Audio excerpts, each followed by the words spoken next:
Olá, de volta com o nosso curso sobre o regimento interno do TRT do Rio Grande do Sul e para falarmos agora do artigo 21, que trata da composição do órgão especial do TRT. Lembrem-se, nos tribunais com mais de 25 julgadores, poderá ser constituído órgão especial, com o mínimo de 11 e o máximo de 25 membros. Metade dos órgãos, metade do órgão especial, melhor dizendo, provido por antiguidade, os mais antigos daquele tribunal, ocupando metade do órgão especial, e a outra metade por eleição do tribunal pleno. Esse é o texto do artigo 93, inciso 11 da Constituição, que é a origem constitucional dessa questão, da composição do órgão especial. Aí cada regimento interno de cada tribunal vai regulamentar, vai dizer como é o órgão especial dentro daquele tribunal. É o caso do artigo 21. Nós já vimos, o órgão especial do TRT do Rio Grande do Sul, ele é composto por 16 desembargadores,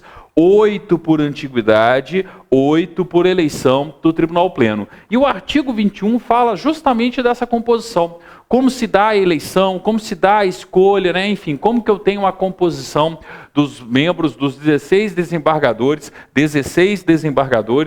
que compõem o órgão especial do TRT. Então vejam o texto regimental. Artigo 21. O órgão especial é composto por 16 desembargadores, provendo-se a metade das vagas por antiguidade e a outra metade por eleição pelo tribunal pleno. Então metade por antiguidade, metade por eleição do tribunal pleno.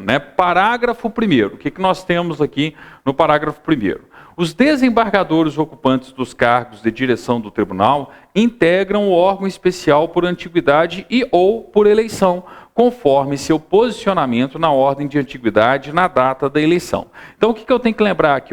Quando eu falo dos desembargadores ocupantes, dos cargos de direção, eles não são eleitos dentre os mais antigos do tribunal. Ora, então eu vou aplicar a regra, eu vou interpretar a regra do parágrafo 1º, levando-se em consideração essa situação. Os desembargadores ocupantes dos cargos de direção do tribunal integram o órgão especial por antiguidade, em regra é isso que vai acontecer, e ou por eleição, conforme seu posicionamento na ordem de antiguidade na data da eleição.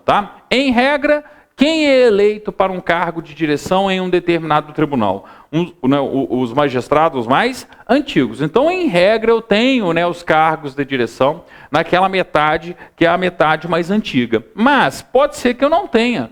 Ou pode ser que eu não tenha, tenha parte deles aqui, e parte dentre os eleitos. O que eu tenho que perceber é a obrigatoriedade dos cargos de direção, dos desembargadores que ocupam os cargos de direção, integrarem o órgão especial, Ou eles estarão aqui dentre os mais antigos, ou estarão dentre os eleitos pelo tribunal pleno, Então é isso que o parágrafo 1º quer dizer, Na maioria das vezes, quando a gente pega a realidade prática de um tribunal, a gente vai encontrar os cargos de direção na metade mais antiga, porque em regra quem se candidata são justamente os mais antigos do tribunal, Mas não necessariamente. Eu posso ter, por exemplo, presidente e vice-presidente aqui, corregedor e vice-corregedor aqui. Eu posso ter só o presidente aqui, os outros 3 cargos de direção na metade eleita, Enfim, eu tenho que lembrar, o importante é lembrar que necessariamente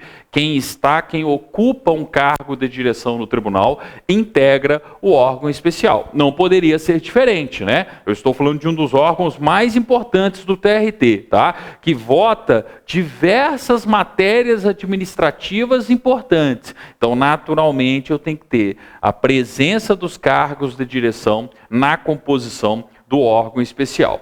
Parágrafo 2º. As vagas por antiguidade serão providas mediante ato de efetivação do presidente perante o tribunal pleno, pelos membros mais antigos do tribunal, conforme ordem decrescente de antiguidade. Questão natural, Eu vou arrolar ali todos os magistrados do TRT, todos os desembargadores do trabalho, em ordem de antiguidade, os 8 magistrados, os 8 desembargadores do trabalho mais antigos, integram o órgão especial, justamente pelo critério de antiguidade, pelo critério da antiguidade, melhor dizendo. Então, né, nenhum segredo aí no parágrafo 2º.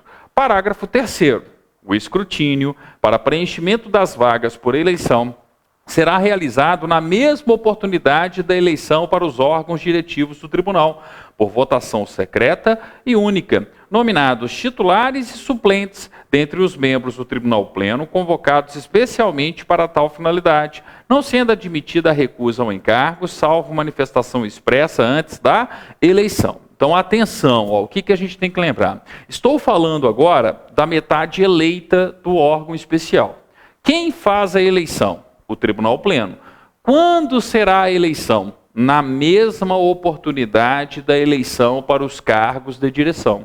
Então, na primeira sexta-feira útil de outubro dos anos ímpares, além da eleição para os cargos de direção, conforme nós estudamos lá no artigo 16 do Regimento Interno, nós teremos também a eleição da metade eleita, né, do órgão especial. E aí eu tenho que lembrar o seguinte, no primeiro turno, será eleito aquele que alcançar a maioria absoluta. Se ninguém alcançar maioria absoluta, eu parto para um segundo turno. E aí, maioria simples, tá? Peraí, onde que eu tenho essa informação? Conjugando o parágrafo 3º com o parágrafo 4º, mais propriamente, né, no parágrafo 4º, tá? Então, lembrem-se de quando acontece a eleição. A eleição é na primeira sexta-feira útil de outubro dos anos ímpares, a mesma data da eleição dos cargos de direção. O mandato, a gente vai ver mais à frente, 2 anos, permitida uma recondução. Então, 2 anos por mais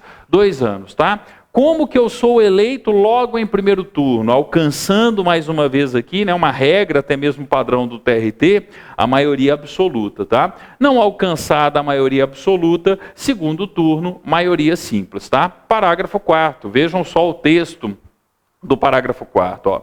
Serão considerados eleitos os candidatos que obtiverem a maioria dos votos dos integrantes do Tribunal Pleno, maioria dos votos dos integrantes, maioria dos membros, maioria absoluta. Não providas as vagas, né, na primeira votação, será realizado um segundo escrutínio, um segundo turno, uma segunda votação, considerando-se eleitos os candidatos que obtiverem o maior número de votos dos presentes até o provimento integral das vagas, né? Então, quem conseguir o maior número de votos dos presentes, espera aí, o maior número de votos dos presentes é uma votação, é a mesma coisa que maioria simples, né? Então, na segunda votação, eu vou preenchendo as vagas da metade eleita do órgão especial, não mais pelo critério da maioria absoluta, mas por deliberação da maioria simples. Quem alcançar a maioria simples garante o seu lugar, né, na metade eleita do órgão especial. E aí vem, mais uma vez, aquele mesmo critério de desempate.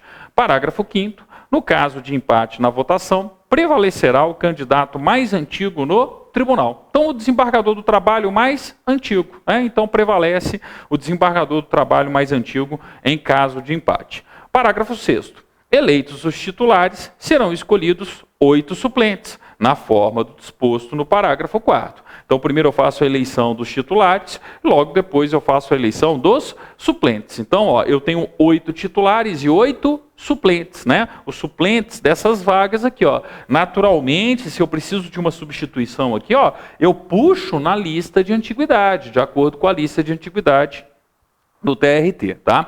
Parágrafo 7º. Podem marcar o parágrafo 7º. O mandato de cada membro da metade eleita do órgão especial será de 2 anos, admitida uma recondução. Então, aqui, 2 anos, sendo admitida uma recondução. Então, no máximo, 4 anos consecutivos ali, enquanto membro eleito do órgão especial, desembargador, né, eleito do órgão especial, integrante do órgão especial do TRT.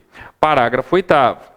Quem tiver exercido por 4 anos a função de membro da metade eleita do órgão especial, não figurará mais entre os elegíveis, até que se esgotem todos os nomes, né? Então, se eu já ocupei por 4 anos a função de membro eleito do órgão especial, eu tenho que esperar que todos os outros desembargadores estejam na mesma situação para que eu possa concorrer novamente. Né? Uma regra muito parecida, inclusive, com aquela questão que a gente viu para os cargos de direção e que está prevista no Estatuto da Magistratura. Né? Quem já exerceu o cargo de direção por 4 anos, também precisa esperar que todos os outros desembargadores estejam na mesma situação para que se possa candidatar novamente a um outro cargo de direção. Lembrando que quem já foi presidente também precisa esperar que todos os outros estejam na mesma situação para que se candidate a presidente novamente. Mas isso a gente estudou lá na eleição dos cargos de direção. O mesmo princípio, com a devida adaptação, a gente encontra aqui nessa eleição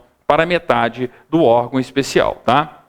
Parágrafo 9º. A substituição do magistrado que integrar a metade eleita do órgão especial nos afastamentos e impedimentos será realizada pelos suplentes na ordem decrescente da votação obtida, mediante convocação do presidente do tribunal, não sendo admitida recusa. Né? Eu tenho 8 titulares, 8 suplentes. Se um dos titulares não pode comparecer, tem ali uma questão de impedimento, uma suspeição, enfim, não comparece a uma sessão de julgamento do órgão especial. E é importante, né, a presença de desembargadores ali para se completar o quórum. Ora, o presidente pode convocar um suplente. Ah, quem que é o primeiro suplente? O suplente mais votado. Quem que é o segundo suplente? O segundo suplente mais votado. Quem que é o terceiro suplente? O terceiro suplente mais votado. E assim sucessivamente, tá? Então, ó, quando eu falo dessa metade eleita, havendo necessidade de substituição, convoca-se o suplente, tá? Convoca-se um suplente ali, tá? Parágrafo 10. Na ausência de suplente, nessa condição, prevalecerá o critério da antiguidade, tá? Muito difícil acontecer, né? Muito difícil, se eu porventura não tiver condição que um desembargador titular ali do órgão especial seja substituído por um suplente, aí eu vou observar a regra da antiguidade. Eu vou puxar na lista de antiguidade do tribunal quem possa substituir aquele desembargador. Tá? Parágrafo 11. A substituição do julgador integrante da metade do órgão especial provida por antiguidade, observar a ordem decrescente de antiguidade, podendo haver convocação pelo presidente para substituir quem o compõe, nos casos de afastamento e impedimento. Aquela situação lógica, né? Se eu tenho 8 mais antigos do tribunal aqui, ó, naturalmente a lista de antiguidade vai ordenar, de acordo com a antiguidade no tribunal, os desembargadores do TRT. Então, o 9º mais antigo, ele é automaticamente o primeiro suplente. Depois vem o 10º mais antigo, o 11º mais antigo, e assim por diante. Então, eu puxo aqui, ó, eu puxo na lista de antiguidade um substituto, né, em caso de uma eventual necessidade aqui, ó, uma eventual substituição na metade mais antiga do órgão especial. Tá? Parágrafo 12. Quando, no curso do mandato, um membro eleito do órgão especial passar a integrá-lo pelo critério da antiguidade ou na hipótese de vacância, será declarada aberta a vaga, acrescendo ao cargo efetivo os suplentes, na ordem decrescente da votação obtida. Ó, uma regra comum em todos os tribunais. Todo tribunal que tem órgão especial tem esse tipo de parágrafo quando se fala do artigo, né, que trata do órgão especial. Não pode acontecer, ó, um membro eleito do órgão especial, por conta do decurso do tempo, tá, vira um dos 8 mais antigos. Imagine o seguinte, ó, um dos desembargadores aqui, ó, da metade mais antiga do órgão especial, aposenta. Não abre uma vaga aqui? Automaticamente você não vai puxar da lista de antiguidade? Eu puxei o 9º mais antigo, ele virou automaticamente, né, o 8º mais antigo, tendo em vista a aposentadoria de um desembargador aqui. Só que tem um detalhe, esse 9º, esse que era 9º mais antigo aqui, ó, ele já estava eleito, ele estava na metade eleita. Ora, naturalmente, ele sai da metade eleita, passa a compor, né, os 8 mais antigos, e não abre uma vaga aqui, convoca-se o suplente, tá? Então, na hipótese de abertura de vaga aqui, convoca-se o suplente. Na hipótese de abertura de vaga aqui, convoca-se de acordo com a lista, com a ordem de antiguidade. Se o primeiro da ordem de antiguidade ou o convocado já for um desembargador eleito, tá? que faz parte da metade eleita do órgão especial, naturalmente ele vem para esse critério, surge a vaga aqui e eu puxo um suplente, né, dentre os eleitos ali para completar a metade eleita do órgão especial, tá? Ó, novidade alguma em termos de composição. O mais importante aqui, gente, para o concurso de vocês, tá? É observar o caput do artigo 21, lembrar que o órgão especial do TRT da 4ª Região é composto por 16 desembargadores, 8 por antiguidade, 8 por eleição do Tribunal Pleno. Lembrar que o mandato é de 2 anos, admitida uma recondução, então no máximo 4 anos, tá? E quem já tiver exercido os 4 anos enquanto membro eleito do órgão especial não pode se candidatar novamente, a não ser que todos os demais desembargadores estejam na mesma situação. Lembrar da data da eleição, primeira sexta-feira útil de outubro dos anos ímpares, a mesma data dos cargos de direção do tribunal. Lembrar que para ser eleito em primeiro turno, maioria absoluta é a maioria necessária. Não alcancei a maioria absoluta, eu vou partir para uma segunda votação, um segundo escrutínio, um segundo turno, onde quem alcançar a maioria simples vai ocupando seu lugar na metade eleita do órgão especial, tá? Ó, em termos práticos, tomar cuidado aí com o parágrafo 3º, tomar cuidado com o parágrafo 4º, com o parágrafo 7º, sobretudo, tá? Então, parágrafo 3º, 4º e 7º. Além de lembrar também, né, do parágrafo 1º. Eu tenho que lembrar que, obrigatoriamente, os cargos de direção do TRT estão no órgão especial, eles integram o órgão especial. Ou estarão aqui na metade mais antiga, ou dentre os eleitos, ou parte na metade mais antiga, parte dentre os eleitos. O importante é lembrar que quem ocupa cargo de direção necessariamente compõe o órgão especial do TRT, tá? Então, atenção com o artigo 21, é questão de prova, lembrem-se lá do artigo 93, inciso 11 da Constituição, por conta disso o examinador gosta de fazer perguntas sobre o órgão especial de qualquer tribunal. Então, cuidado com o artigo 21 do Regimento Interno, ok? Bem, vamos finalizar por aqui. No nosso próximo vídeo, daremos continuidade falando, né, do artigo 22, tá? Falando a respeito das deliberações do órgão especial. Obrigado e até o nosso próximo vídeo.